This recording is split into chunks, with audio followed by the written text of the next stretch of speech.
लगातार तिसरा हा आपला गुरुद्वारा आहे. बघू देवाची साथ आहे म्हणून आपण इथपर्यंत पोहोचलेलो. पुढे पण छानच होणार आपल्यासोबत. Hello guys, welcome back to my YouTube channel. मी आपल्या सर्वांचा नितीन. आज गुरुद्वाराला आहो आणि आजची तारीख आहे 30 एप्रिल आणि मी गुरुद्वारा गुरु नानक साहब या गुरुद्वाराला विजिट केलं होतं काल रात्री.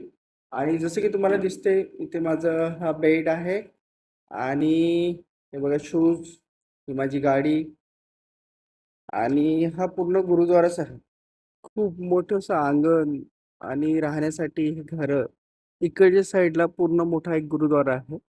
मी सध्या आता फ्रेश होऊन जातो, आंघोळ गिंघोळ वगैरे करून दर्शनाला जातो. दर्शन झाले की समोर काय करायचं त्याच्यासाठी, कारण की मला असं वाटतं की मला 4 ते 5 दिवस तरी अहमदाबादसाठी पाहिजे.